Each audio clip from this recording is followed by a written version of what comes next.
오늘 제목 말씀을 좀 많은 것을 생각할 수 있는 그런 제목으로 한번 생각해 봤습니다. 나에게 예수가 있는가 한번 점검해 보는 그런 시간입니다. 고린도후서 13장 1절에서 5절 말씀을 우리가 읽었습니다. 너희가 내 안에, 내 말이 너희 안에 가면 무엇이든지 원하는 대로 구하라. 그러면 이루리라 말씀을 사도 요한이 요한복음 15장에서 말씀을 주셨습니다. 15장 5절에서는 나는 포도나무여 너희는 가지니 그가 내 안에 내가 그 안에 가면 사람이 열매를 많이 맺는다 했습니다. 신앙의 아름다운 모습이 나타난다는 말씀이지요. 나를 떠나서는 너희가 아무것도 할 수 없느니라 말씀을 주고 있습니다. 지금 미국에는 큰 산불이 났습니다. 우리 대한민국에 30배나 되는 그 살림을 다 태웠다고 합니다. 더 많이 태웠겠지. 어제 저녁에 뉴스를 볼 때에 대한민국의 30배, 그러니까 얼마나 큰 살림이 훼손되었습니까? 살림뿐만 아니라 이것이 도심지로 들어와서 가옥까지도 다 불태워버리는 이런 좀 재앙을 보게 됩니다. 사람이 아무리 능력이 있다 할지라도 잡지 못하는 이 안타까움을 봅니다. 우리가 이 시대를 살아가면서 일어나는 모든 일들에 우리가 아둥바둥해서 과연 되겠는가? 하나님이 한번 비만 내리면 끝났는데 하나님이 비 한 번 안 내리니까 말입니다. 그 살림이 다 타버려. 우리 한국에 여의도 30배지요. 여의도의 30배에 되는 그런 땅덩어리를 다 태웠다 그러니까 이거 어떻게 살아남을 수 있겠습니까? 이럴 때에 믿음의 사람이라면 한 번 정도는 생각을 해봐야 될 것이다. 그냥 불 났다. 불 참 큰 불이 났네. 왜 그래 안 꺼지지? 이 정도가 아니고 왜 이런 재앙이 우리나라에 일어났는지, 미국 역사상에 이런 일들은 없었는데, 우리 대한민국의 역사상에 이런 일은 없었는데 한번 기회로 생각해 볼 수 있는 그런 시간이 되었으면 합니다. 기회가 무엇입니까? 축복이다. 그렇게 생각할 수 있겠지요. 지금의 일들을 우리는 신앙을 점검하는 기회로 삼아야 될 줄 압니다. 우리 대한민국에서도 그렇고 미국에서도 그렇고 전 세계가 지금 재앙에 몸살을 앓고 있는데 이것을 그냥 치부할 것이 아니라 하나님이 하신 일이 무엇인지 정말 한번 돌이켜 볼 수 있는 그런 지혜가 필요할 줄 압니다. 코로나로 인해서 경제가 무너집니다. 사회가 무너지고 있습니다. 특히 우리 신앙인에게는 신앙이 무너지고 있습니다. 그래서 지금 감리교회에서는 정부와 그만 좀 반대 방향이랄까요? 다음 주 20일부터는 이제 대면 예배 드리겠다라고 선포를 해버렸습니다. 그래서요. 뭐라고 참 확신 있게 말씀드리기 참 곤란하겠습니다만은 이유가 있겠지요. 하나님이 하시지 않는다면 안 된다는 그런 결론도 있겠지요. 많은 고민을 해봐야 될 그런 오늘의 상황이랍니다. 우리 교단에서도 어떻게 나올지도 모르겠습니다. 이번에 각 교단에서는 총회를 전부 다 비대면을 하고 있습니다. 제일 큰 교단의 합동에서도 통합에서도 지금 한국교회 역사상에 한 번도 있지 않았던 총회를 비대면으로 온라인으로 그렇게 진행을 하게 됩니다.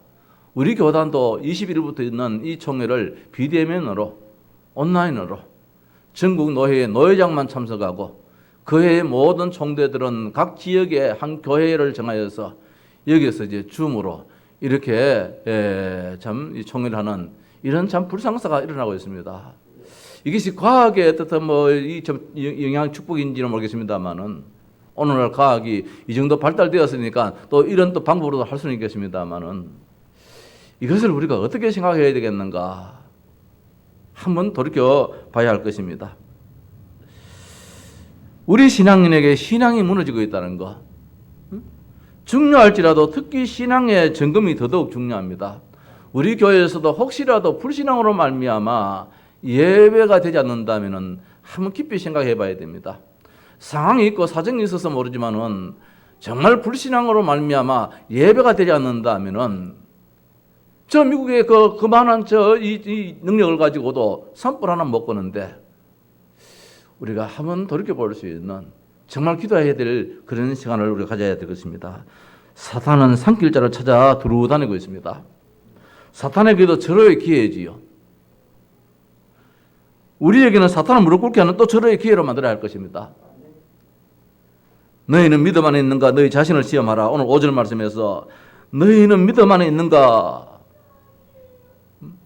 자신을 시험하고 너희 자신을 확정하라. 예수 그리스도께서 너희 안에 계신 줄을 너희가 알지 못하느냐? 그렇지 않으면은 버림받은 자니라, 불합격된 자다, 그렇게 말씀을 하고 있습니다.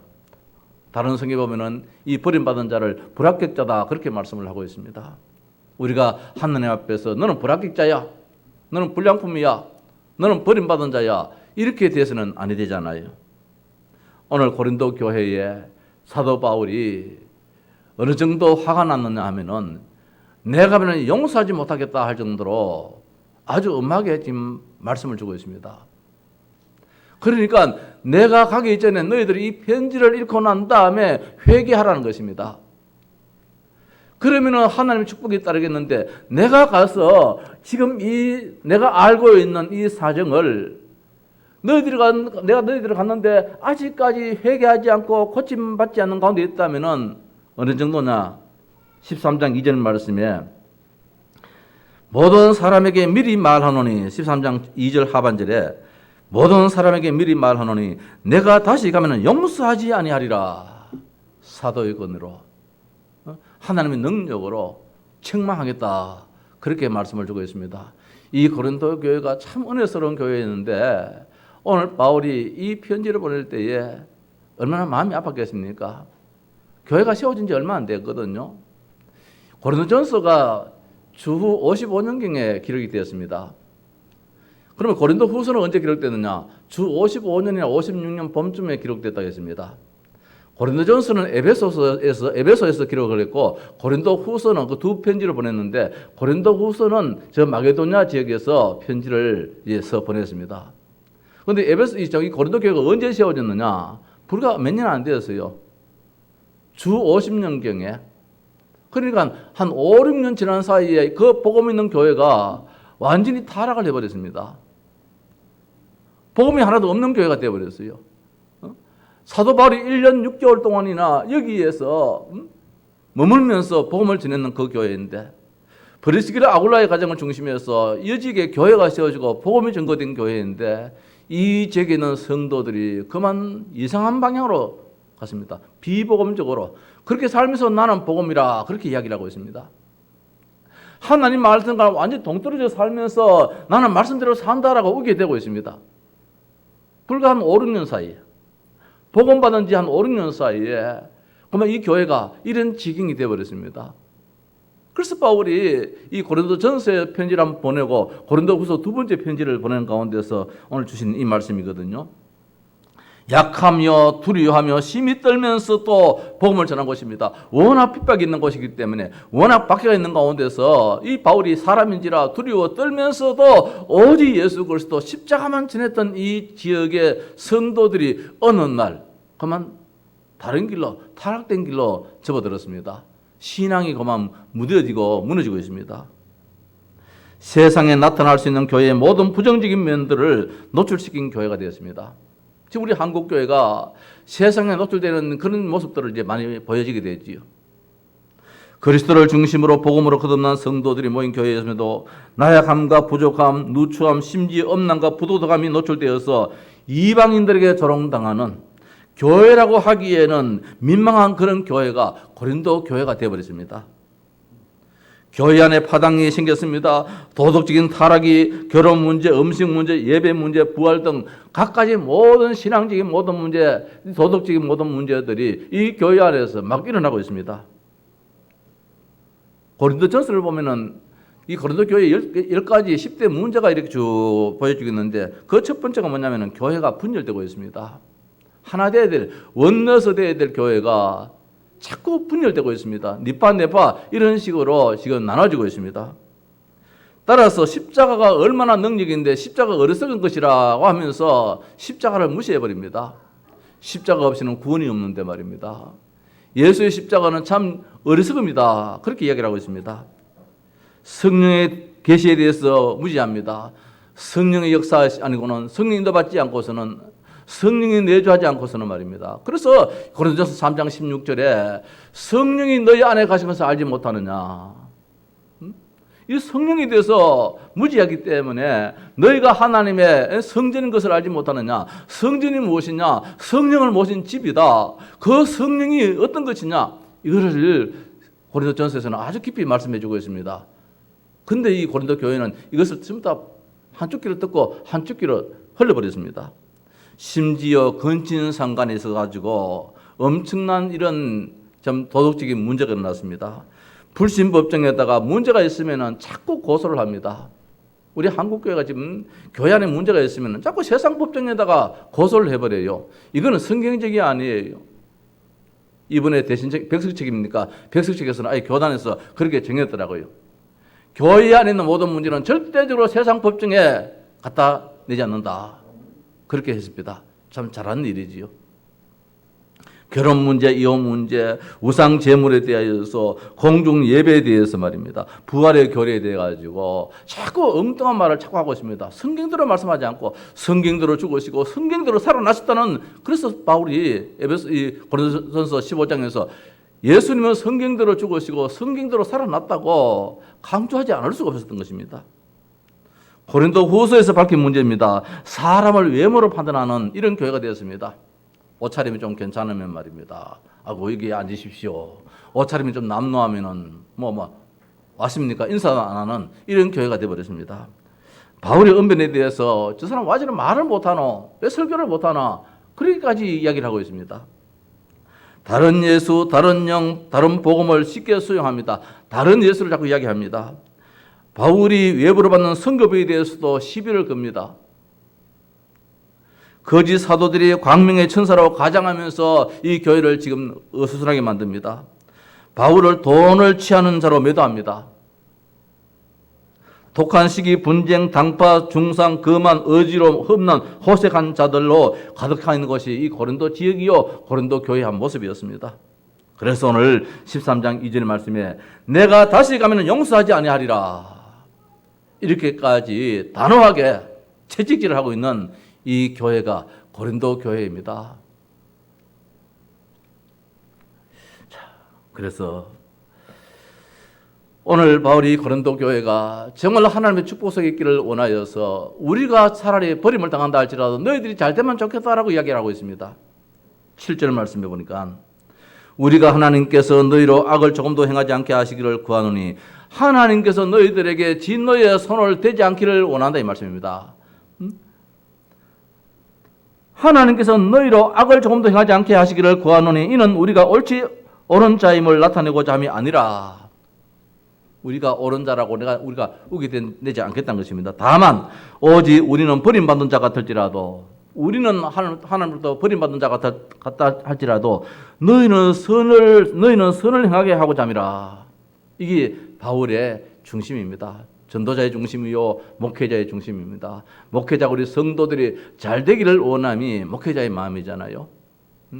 사실 모든 목회자가 다 그렇겠습니다만은 자기 가족 기도하는 것보다도 성도들을 위해서 더 많이 기도하거든요. 순서도 오히려 우선순위도 성도들을 더 앞세워서 기도할 때가 참 많습니다. 오늘 바울도 나 자신은 버림받는다 할지라도 괜찮다는 것입니다.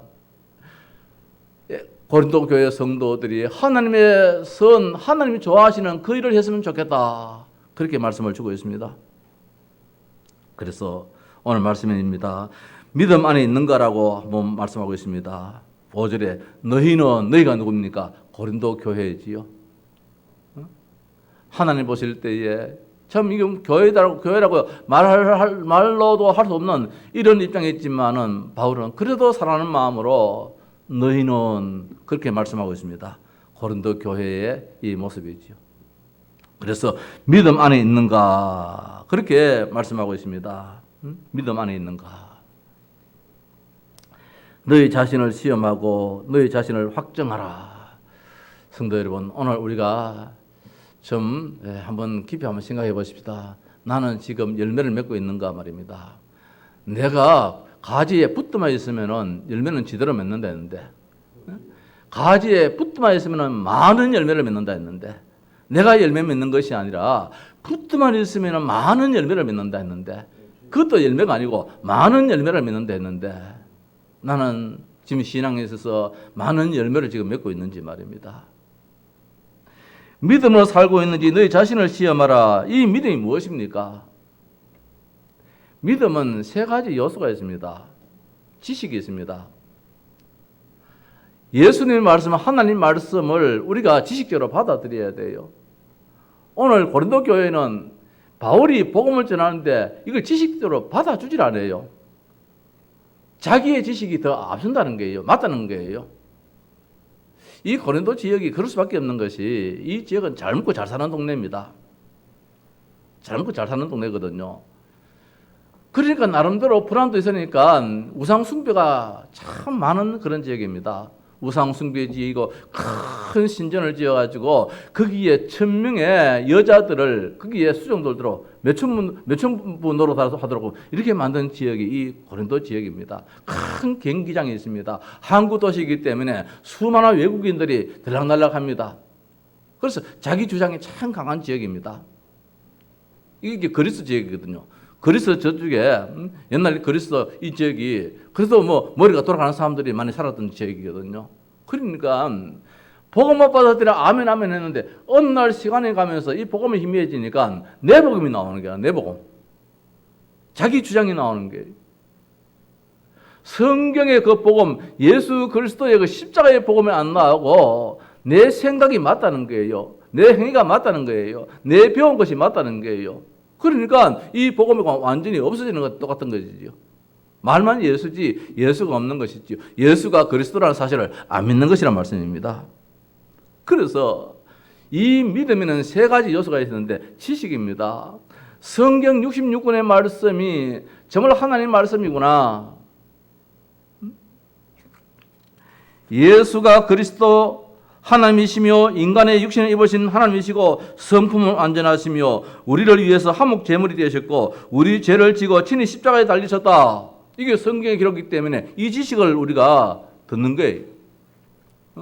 예수님은 십자가에 지셨다. 우리 죄를 위해서 우리와 화목케 하기 위해서 한몫 제물로 예수님은 십자가에 지셨다. 예수님의 성품은 사람의 몸을 입고 왔지만은 완전한 하나님이시다. 완전하신 분이시다. 예수님에 대해서 바로 알아야 돼. 그리스도께서 허물을 해결하셨으며 죄에 대해서 종지부를 찍으셨고 그리하여 영원한 의를 가져오셨다. 이게 성경에서 말씀하시는 예수입니다. 예수님은 죽으셨다가 3일 만에 부활하셨습니다. 우리를 위해서 영원히 지금도 저 하나님 우편에서 중보하고 계시다는 사실입니다. 예수님이 재림의 시간에 오셔서 우리 만일을 다시 이 심판주로 오신다는 사실입니다. 그분은 영광을 입으셨으며 천국에 자기 백성이 있을 곳을 마련하시고 그 세상을 의로 그의 백성을 공평으로 심판하기 위해서 다시 오실 것이라 성경에 기록했습니다. 이 지식, 이 사실을 우리가 지식적으로 알아야 돼요. 그냥 막무가내로 예수는 그리스도다. 우리 교회는 예수 그리스도만 한다. 이게 아니고 도대체 그분이 누구냐 말입니다. 성경에 기록된 그 사실을 우리가 듣고 받아들여야 돼요. 지식이에요. 지식이 없는 믿음은 말입니다. 온전한 믿음이 될 수 없습니다. 그래서 우리는 분명히 그렇다. 두 번째입니다. 그 지식에 따라서는 동의입니다. 우리가 회의석상에서 누가 안건을 내면 동의합니다. 나도 같은 뜻을 가집니다. 라잖아요. 동의합니다. 그럴 때 이제 내 의지가 나타나는 것이죠. 맞습니다. 예수님은 그리스도입니다. 예수님은 죽으셨습니다. 예수님은 3일 만에 부활하셨습니다. 예수님은 지금도 하나님 우편에 있어서 우리를 위해서 중보 기도하고 계십니다. 그분의 그 십자가로 말미암아 우리는 영원한 의인이 되었습니다. 맞습니다. 아멘. 이게 믿음이에요. 동의가 따르지 않는 그 믿음은 사탄도 알아요. 우리는 맞습니다. 이렇게 하는 것이 믿음이에요. 세 번째입니다. 신뢰입니다. 그 믿음이 동의했으면 내 삶을 다 맡긴다는 것입니다. 다 의지한다는 것입니다. 그분은 안전하신 분이기 때문에 내 삶을 주님께 다 내어 맡깁니다. 내 인생을 주님께 다 맡깁니다. 주님 인도하옵소서. 그러니까 지식과 동의와 이 신뢰, 이게 따르는 것이 믿음이에요. 자, 오늘 말씀은 믿음이 있는가라고 말씀하지 않고 믿음 안에 있는가라고 말씀하고 있습니다. 그럼 그 믿음이 무엇입니까? 예수님이란 말씀입니다. 예수님. 그래서 말씀하심이 뒤에 뭐랍니까? 예수 그리스도께서 너희 안에 계신 줄을 너희가 스스로 알지 못하느냐? 예수 그리스도는 네 안에 계시는데 왜 너는 예수가 내 마음에 있는 것을 알지 못하느냐? 이 말씀이거든요. 역설적으로 말씀하면은 분명 그 예수님은 내 안에 계시는데 말입니다. 우리 마음에는, 부모의 마음은 말입니다, 늘 자식들 마음속에 있는데 자식은 때로는 부모님이 내 안에 있는지 없는지를 모를 때가 없잖아요. 참 답답한 일이잖아요. 부모가 늘 마음속에 있습니다. 자식이 늘 마음속에 있습니다. 그래서 오늘 사도 바울이 고린도 교회에 예수님은 너희들을 한순간도 떠나지 않는데 왜 너희들은 예수님을 자꾸 떠나고 있느냐? 이게 너무 안타까웠어.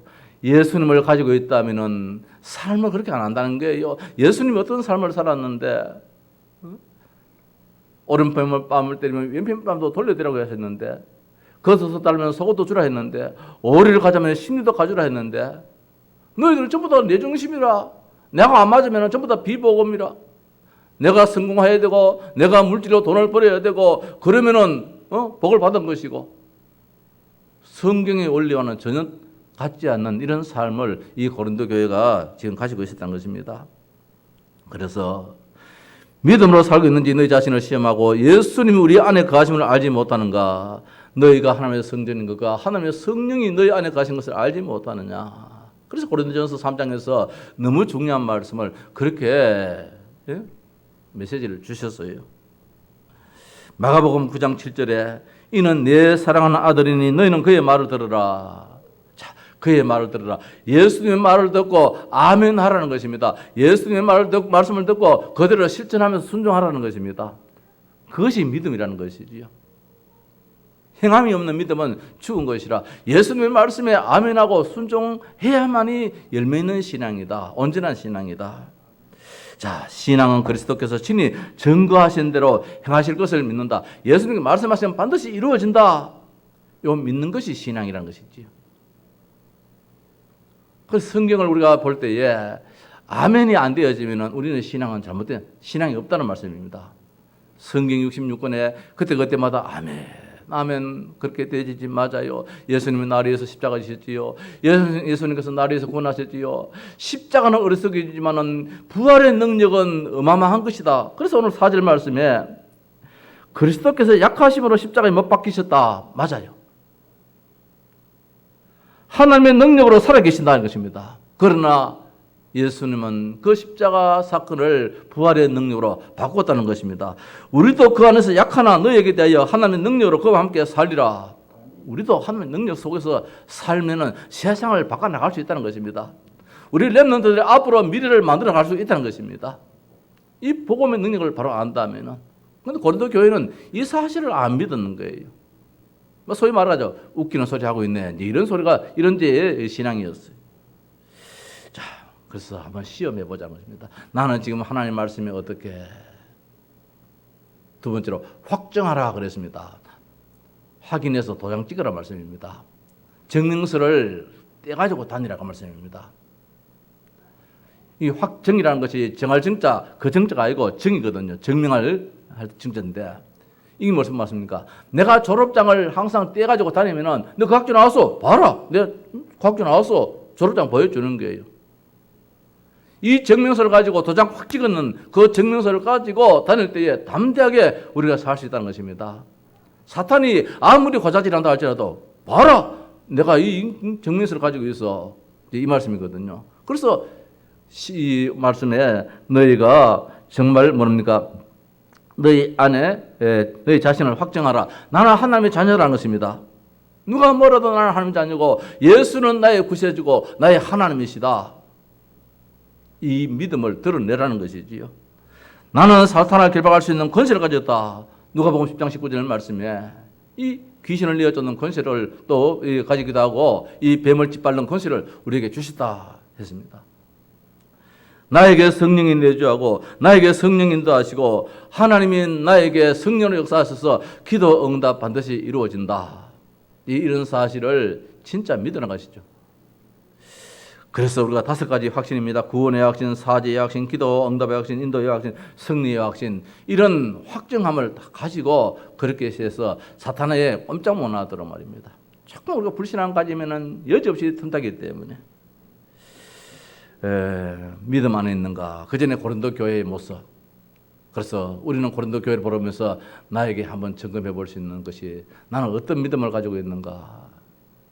어떤 믿음을 가지고 있는가? 시대가 어려울 때에 우리는 같이 동성해 가지고 말입니다. 그렇게 그런 신앙인도 있는 반면에, 아니야, 내가라도 가서 기도해야 되겠다. 내가라도 가서 예배하는 가운데서 이 땅에 있는 어둠의 세력을 꺾어버리고 이 모든 이 재앙들을 창을 꺾는 데에 나도 한 몫을 해야 되겠다. 이런 믿음이 있는 반면에 조심스러운 믿음도 없잖아 있겠지요. 이게 뭐 개인적인 믿음이기 때문에 이렇게 하라 저렇게 하라 보다도 우리가 말씀 가운데서 판단해야 될 줄 압니다. 자, 말씀을 마칩시다. 우리 군인들에게 가장 수치가 뭐겠습니까? 우리 권 집사님, 군인이 가장 수치스러운 말이 뭡니까? 한번 혼자 생각해봤는데 바라기가 군기 빠졌다. 그 말이 사실 군인한테는 그 수치스러운 말이 아니겠습니까? 군기 빠졌다. 이 말은 군인답지 못하다 이 말씀이죠. 군인은 군인인데 군인답지 못하다 이 말이에요. 예수를 믿어서 그리스도인인데 그리스도인답지 못하다 이 말이 사실은 제일 우리가 부끄러운 수치스러운 말이 안 되겠습니까? 우리는 예수쟁이인데 예수 전문가인데 말입니다. 그리고 초대교회는 우리 일제시대 때에 신사참배 이럴 때 반대하는 우리 앞선 신앙인들은 말입니다. 총칼을 두르지 않을까 생각했거든요. 그 가운데서 핍박 가운데서도 오직 주님을 찾는 그런 신앙을 가졌는데 오늘 이 시대에는 그런 신앙이 사실은 저 자신부터 과연 어떤 모습을 드러낼 수 있을까? 물론 그때마다 하나님 힘주시면은 또 되어지겠지만은 한번 생각해 볼 때가 있거든요. 앞선 신앙인들은 말입니다. 짝뒤에 몸이 잘리는 가운데다 할지라도 신앙생활을 저버리지 않았는데 사드락 메삭 아벳노고는 저 불 속에도 집어 던짐을 받았는데 다니엘은 사자 굴 속에 집어넣어가지고 사자가 맨날 며칠 동안 밥을 먹지 못해가지고 먹지 못해서 굶주려 있는 건 사자 굴 속에 집어 던져에도 불구하고 매일 정한 시간에 그렇게 기도했다 했는데 바울도 베드로도 말입니다. 우리 앞선 시대에 우리의 선조들도 그 어려운 시대에 그렇게 신앙생활을 했는데 그 때문에 오늘 우리 대한민국이 이런 축복을 받았는데 저 유 목사님 저 중교대학원 그 1강 메시지 이제 다음 주에 받겠습니다만은 그 서론에 보면 그런 말씀이 나와요. 미국의 역대 대통령들이 다 기독교인인데 한 분이 천주교인이 있다. 그렇게 말씀하고 있습니다. 그분이 누구입니까? 케네디 대통령이잖아요. 케네디 대통령. 케네디 대통령이 천주교인답게 이야기를 했습니다. 모든 종교는 다 같은데 다 존중이 여겨야 되는데 왜 학교에서 기독교에서 가르치는 성경만은 가르치느냐? 공평하게 하기 위해서 학교에서 성경도 가르치지 말아야 되지 않느냐? 성경을 가르친다면 불교에 불경도 가르쳐야 될 것이고 성경을 가르친다면 마목교에 호랑경도 가르쳐야 될 것이기 때문에 다 공평하기 위해서 성경도 가르치지 말아야 되지 않느냐 해가지고 공립학교에서 성경 가르친 것을 중단시켜 버렸어요. 그 대통령이. 세상 위치로 보면 참 맞는 말 같지요. 참 공평하지요. 미국의 건국기념은 그게 아니지 않습니까? 복음을 찾아서 복음 때문에 세워진 나라인데 저 영국의 청교도들이 말입니다. 조그만 메이플라워라는 그 작은 배를 타고 신앙의 자유를 찾아서 예배를 자유를 찾아서 복음의 자유를 찾아서 이 미국의 프리머스라는 그 항에 도착해서 가장 먼저 세운 것이 예배인데 그 근본을 놓쳐버리고 세상 이치에 그러니까 오늘 마치 고린도 교회가 똑같은 그런 제 상황이 되어버렸어요. 그래서 그만 학교에 공립학교에 성경 가르치는 것을 그만 없애버렸어요. 그 이후로 미국은 내리막길이 있습니다. 그것 때문인지 모르지만은 그분은 암살당해 버렸습니다. 딱 그거라고 말은 못하지만은 그분은 암살을 당했습니다. 오늘의 미국이 저 굳건한 나라가 저 불안함을 끄지 못합니다. 하나님이 살아계신데 하나님이 안 하시면 안 될 텐데 말입니다. 우리 정치적으로 너무 많이 싸우면 안 돼요. 미국에도 너무 많이 싸우더라고요. 하나님은 싸우라고 정치를 맡기는 것은 아닌데 말입니다. 나라를 잘 되게 만들고 국민들을 편안하게 만들고 하도록 정치인을 세웠는데 정치인들 자꾸 싸우면 안 되죠. 어느 때보다 더 미국이 시끄럽더라고요. 의사에 보니까. 그래서 미국이 이제 불이 말입니다. 여의도에 30배 같으면 얼마나 큽니까? 다 타버렸어요. 여의도가 서울입니까? 서울 면적의 30배 되면은 뭐 우리나라 뭐 다 타버리십니까? 이거 뭐 들어도 잘 모르겠다. 자, 지금 뭔가 빠져 있어요. 지금 코로나 때문에 우리들 교회가 말입니다. 뭔가 느슨한 같은 그런 느낌이 없잖아요. 있어요. 하면 좋을 때가 되었어요. 이제는 2월 달부터 코로나가 이래가지고 지금 이제 9월 달에 이르러서 지금 교회마다 그래서 지금 정신을 차리고자 합니다. 그래서 감리교회에서는 저 서울연회에서는 누가 뭐래도 우리는 예배 드려야 되겠다. 지나친 뭐 요구가 있는지 모르겠습니다만은 하면 그것도 우리가 고민해봐야 될 문제 아니겠는가? 끝이 없거든요. 느슨하면 끝이 없습니다. 끝이 없어요. 그래서 오늘 너희 안에 믿음이 있는가? 이 말씀을 우리 성도님들에게 한번 전해봅니다. 우리들이 한번 깊이 한번 기도 한번 해보십시다. 창세기 50장에 보면은 요셉의 형들이 아버지 야곱이 죽고 난 다음에 장례를 치르고 난 다음에 걱정을 했습니다. 그래서 아버지가 안 계시니까 동생 요셉이 옛날 우리가 악한 행한 그 일 때문에 복수를 하지 않겠는가? 이제 아버지가 안 계시니까 아버지 살아계실 때는 아버지 때문이라도 그렇게 못했지만 이제 아버지 야곱이 세상을 떠났어요. 장례를 치렀어요. 그때 요셉의 형들이 요셉에게 찾아옵니다. 불안해가지고 걱정스러워서 무슨 말을 하십니까?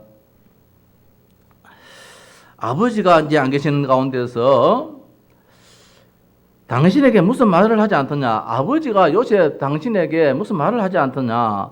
허물을 용서해 주라고 하지 않더냐? 이렇게 이야기를 합니다. 그러니까 요셉이 얼마나 참 서운했겠습니까? 그 말을 듣고 울었다라고 말씀하고 있습니다. 형님들 왜 갑니까? 내가 창세기 45장에 분명 그 5절에서 이야기했지 않습니까? 당신들이 나를 이곳에 팔았다고 해서 근심하지 마소서, 한탄하지 마소서, 하나님이 생명을 구원하시라고 당신들보다도 나를 먼저 보내셨나이다. 한탄하지 마십시오. 근심하지 마십시오. 근심하지 말라고 이렇게를 내가 했지 않습니까? 그런데 또 아버지가 안 계신다고 해가지고 내가 당신들 어떻게 해야 겠습니까?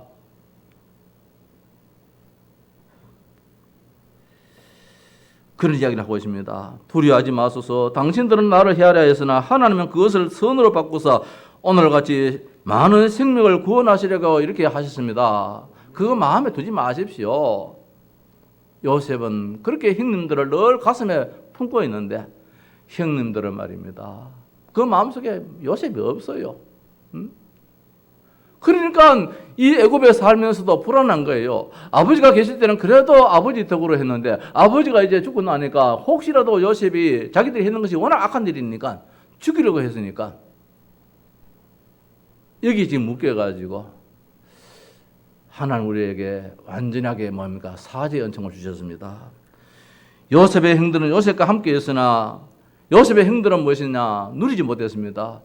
늘 불신한 가운데 있었습니다. 우리가 예수를 믿는다 하면서도 늘 불신한 가운데 있습니다. 예수님이 내 안에 안 계신 것처럼 말입니다. 그래서 그리스도인됨을 점검하라는 것입니다. 결론적으로. 예배가 되고 있습니까?